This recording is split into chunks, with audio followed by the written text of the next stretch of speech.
In April 2026, two of the most powerful men on earth walked into a federal courthouse in Oakland, California. They sat just feet apart. Same suits, same ties, different futures. One of them had been calling the other fraud for 2 years. The other had said almost nothing back. Just kept building, just kept going. 700 million people use the thing he created every single week. And most of those people still don't know his name. This is the story of Sam Altman, the quietest man in the loudest industry on earth. The person who may have already changed civilization and who is only just getting started. Let's go back to St. Louis, Missouri, 1993. There's an 8-year-old boy sitting inside his house. His friends are outside. The neighborhood kids are riding bikes, playing in the street, doing what 8-year-olds do on a summer day. Sam Altman is not outside. He's at his desk, staring at his screen. His parents have just given him his first computer, an Apple Macintosh. And something had happened to this child that he will not be able to fully explain until he is an adult. The machine did not feel like a toy to him. It felt like a door. While other kids were learning to ride bikes, Sam Altman was teaching himself to code. Not from a class, not from a teacher, from sheer obsession. He would spend hours, days, picking the thing apart in his mind. How does software work? Why does this command do that? What happens if I change this? What can this machine actually do? By the time he was a teenager, he already understood something that most adults would spend their whole lives trying to grasp. The future was being built in code, and he wanted to be the one building it. He grew up in a professional middle-class Jewish household in St. Louis. His mother was a dermatologist. His father was a real estate broker. They were not tech billionaires. They were not connected to Silicon Valley. They were people who believed in education, in intellectual rigor, in asking questions and finding answers. They created a home where ambition was not just tolerated, it was expected. Sam absorbed all of it and then he outgrew it. He attended John Burroughs School, a respected private prep school, where he was known as someone who taught carefully and spoke directly, not fluff, no performance, just clarity. He also did something in high school that took real courage. He came out as gay. In a prep school in Missouri in the early 2000s. He has spoken about it since with the same calm matter of factness that defines everything he does publicly. No drama, no long speech, just this is who I am. Now, what are we building? In 2003, Sam Altman enrolled at Stanford University to study computer science, and Stanford was exactly what you would expect for a young man with his mind. Electric, fast, full of people who wanted to change the world and actually had the tools to do it. But here's the thing about Sam Altman. Even at Stanford, surrounded by some of the most brilliant people of his generation, his real education was not happening inside the lecture halls. It was happening in dorm rooms, in coffee shops, in the startup conversation that swirled around that campus like weather. 2 years in, the opportunity came. A brand new startup accelerator called Y Combinator was accepting applications for its very first class. This was 2005. Nobody knew yet what Y Combinator would become, but Sam Altman knew it was where he needed to be. He dropped out of Stanford. He applied, he got in. He was 19 years old. The company he built in the first YC class was called Looped, a smartphone app that lets you share your location with friends in real time. It sounded simple now. In 2005, it was radical. This was before the iPhone, before Instagram, before Snapchat. Looped was trying to do something that the technology of the time could barely support. He spent 7 years on it. 7 years of fundraising, hiring, pivoting, fighting, hoping. And the idea was real. Everything Looped tried to do, other companies would eventually do at massive scale. The timing was just wrong. The technology was not ready. The consumer was not ready. In 2012, Green Dot Corporation acquired Looped for $43.4 million. It was not a triumphant exit. His personal cut was modest. It was not the story he had imagined. But here's the thing that separates people who go on to change the world from people who do not. They do not collapse when the first story does not go the way they planned. They extract everything they learned, every mistake, every near miss, every painful lesson about hiring and fundraising and product market fit, and they carry it forward. Sam Altman carried it forward. In 2011, he joined Y Combinator as a part-time partner, and 3 years later, at just 28 years old, he was named its president, succeeding Paul Graham, the man who built the institution from scratch. Think about what Y Combinator was by this point. The most important startup accelerator in the world. The place that had backed more billion-dollar companies than almost any other institution on earth. And Sam Altman was now running it. Under his leadership, Y Combinator stopped being just a startup accelerator. It became a civilization-shaping machine. He expanded it. He scaled it. He pointed it at the companies that could fundamentally change how the world worked. During his 5 years as president, Y Combinator backed nearly 1,900 companies. Airbnb, Stripe, Twitch, Instacart, Reddit. Airbnb alone is worth over $80 billion today. Stripe over $65 billion. Reddit went public in 2024. Twitch sold to Amazon for nearly $1 billion. And here is where the money story gets interesting. Sam Altman was not building his wealth through a salary. He was getting tiny equity stakes in company after company after company, all going through YC, all being shaped in part by his advice, his network, his judgment.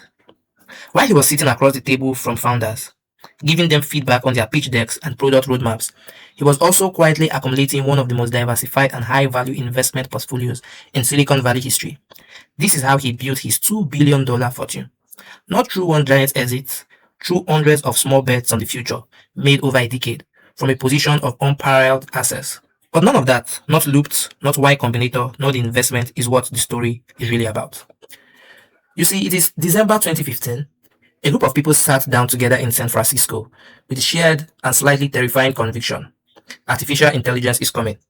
Real artificial intelligence. The kind that can think, reason, create, and eventually surpass human beings in most every cognitive domain. You see, it is December 2015. A group of people sit down together in San Francisco with a shared and slightly terrifying conviction: artificial intelligence is coming. Real artificial intelligence. The kind that can think, reason, create, and eventually surpass human beings in almost every cognitive domain. It is coming whether we want it or not. The question is not whether it will happen. The question is, who will be building it when it does? Among those people in the room, Sam Altman, Elon Musk, Greg Brookman, Ilya Sutskever, and a group of researchers and investors collectively pledged $1 billion to a new organization. They called it OpenAI. The premise was almost impossibly idealistic for Silicon Valley. They would build a non-profit. No single company would own it. No single investor would control it. Its mission would be to ensure that artificial general intelligence would benefit all of humanity, not just shareholders, not just Silicon Valley, all of humanity. They were going to build the most powerful technology in human history, and they were going to give it away. Sam Altman became CEO in 2019, and from that moment, the story accelerated in ways that nobody, not even the people building it, fully anticipated. In 2020, they released GPT-3, 175 billion parameters, a language model that could write essays, answer questions, summarize documents, generate code, and carry on conversations with fluency that was, frankly, unsettling. The AI world would stop and stare. Then came DALL-E in 2021, a software that could generate images from text description. You typed words, it created art.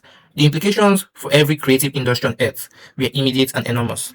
And then on November 30, 2022, everything changed. ChatGPT launched. It took 2 months to reach 100 million users. 2 months. For context, Instagram took 2.5 years to reach the same number. TikTok took 9 months. Netflix took 10 years. ChatGPT did it in 60 days. The world had never seen anything like it. Suddenly, artificial intelligence was not just a research paper. It was not a tech demo. It was not something in a lab. It was on your phone, in your browser, in your office. Your 14-year-old was using it for homework. Your doctor was using it to summarize medical literature. Your lawyer was using it to draft contracts. Sam Altman had just introduced the most rapidly adopted technology produced in the history of the internet, and he had done it quietly, without a flashy launch event, without a celebrity endorsement. Just, here it is, try it. And then November 2023 happened, and everything almost collapsed. On November 17, 2023, Sam Altman opened his phone and received a message that changed everything. The OpenAI board of directors had voted to remove him as CEO, effective immediately. Their stated reason: he had not been consistently candid in his communication with the board. No severance announcement, no planned transition, no warning. Just, you are fired. What followed was 5 of the most chaotic days in the history of Silicon Valley. Within hours, Greg Brookman, OpenAI's president and co-founder, resigned in solidarity. The company was in free fall. Investors were panicking. The press was descending. And then the employees spoke. Nearly 700 people work at OpenAI. And within 24 hours, approximately 95% of them had signed an open letter to the board. The letter said, in plain language, reinstate Sam Altman or we will all leave. Every last one of us will walk out the door and follow him to wherever he goes next. Microsoft CEO Satya Nadella called Altman within hours and offered him a team, resources, and a platform at Microsoft. Just like that, Altman had a lifeboat, a very, very large lifeboat. The board that fired him suddenly had almost no leverage. On November 21, 2023, 5 days after being fired, Sam Altman walked back through the doors of OpenAI as CEO. All but one of the board members who had voted to remove him resigned. A new board was assembled. Brett Taylor became chairman. Larry Summers, former United States Secretary of the Treasury, joined. Altman had been fired from the most important AI company in the world, and 5 days later, he was more powerful inside it than he had ever been before. But the questions the firing raised did not go away. Former board member Helen Toner later alleged that Altman had withheld information from the board on multiple occasions, including not disclosing his ownership of OpenAI's own startup fund and not informing them in advance of ChatGPT's release. 2 executives allegedly reported psychological abuse. Altman denied everything. None of it slowed him down, not for a single day.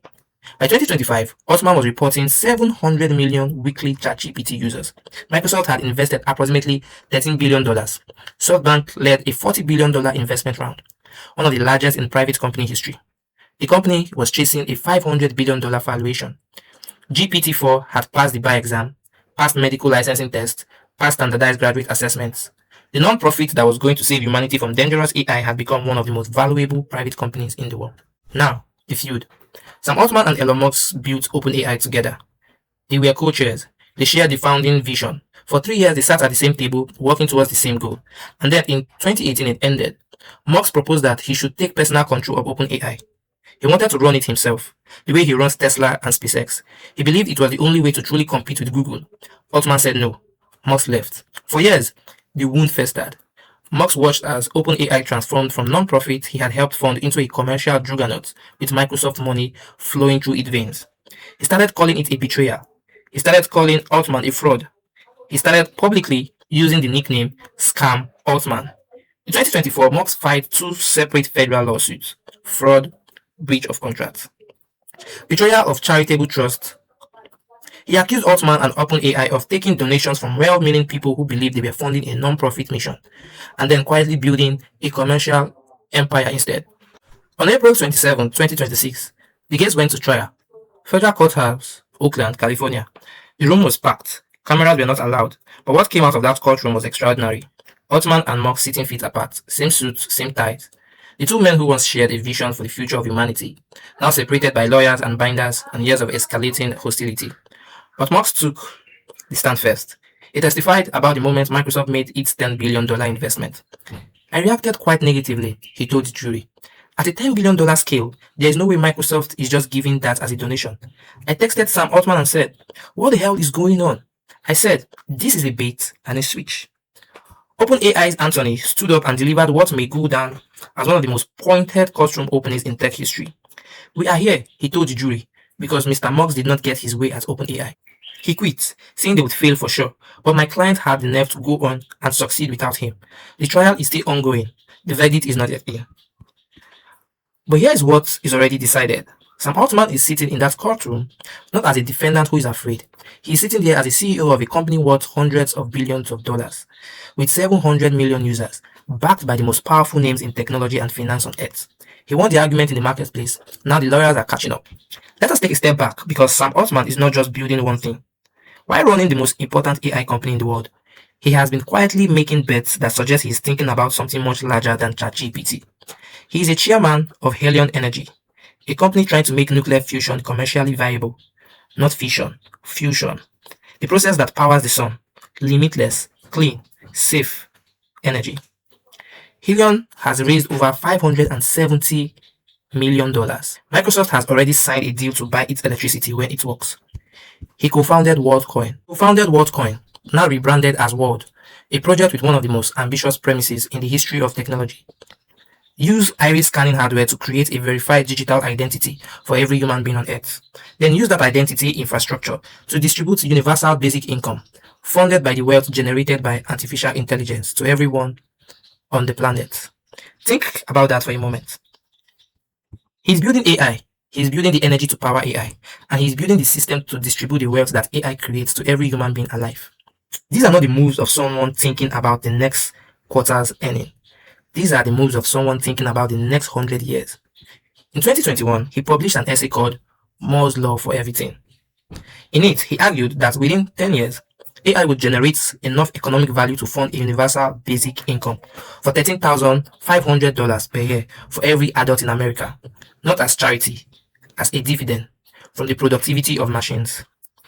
He genuinely believes this, and in 2024, he and his husband, Oliver Moherin, signed the Giving Pledge, committing to donate the majority of their $2 billion fortune to charitable causes before they die. The man who is building the most commercially powerful AI company in history has promised to give most of his money away. Make of that what you will. Sam Altman does not look like the most important person in technology. He is calm where others are loud. He is precise where others are theatrical. He does not post hourly. He does not perform. He does not seem to need the world's attention the way that some of his peers very visibly do. But look at what surrounds him.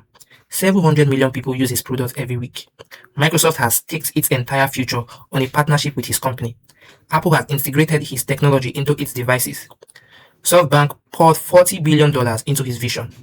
The United States Senate has called him to testify about the technology he is building. He built all of this while taking almost no salary from OpenAI for years. His personal wealth came from one giant payday, but from a decade of quiet, strategic bets on founders and companies and futures that most people could not see yet. He got fired from the most important AI company in the world and walked back through the door 5 days later, more powerful, more entrenched, more certain than ever.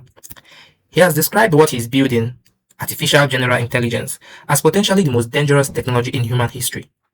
And he's building it anyway, as fast as he can. Because his argument is this: it is coming regardless. The only question is whether it is built by people who are thinking about safety or by people who are not. Whether you find that argument reassuring or terrifying probably depends on how much you trust Sam Altman, and that more than any product launch or valuation or courtroom drama is the central question of our era.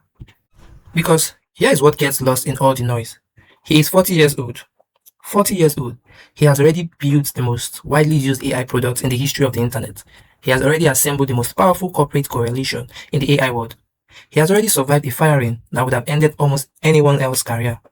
He has already begun laying the groundwork for unlimited clean energy, a global identity system, and the mechanism to redistribute AI-generated wealth to every human being on the planet. And he is just getting started. The 8-year-old kid in St. Louis, who sat at that Macintosh while everyone else was riding bikes outside, he was not playing a game, he was practicing. And now the game is civilization itself. The question was never whether Sam Altman would shape the future. The question is whether the future he is building is the one we actually want to live in. And unlike most questions of that size, that question will be answered in our lifetimes, whether we are ready for the answer or not. If you like stories like this, kindly like, comment, share, and most importantly, subscribe. Thank you.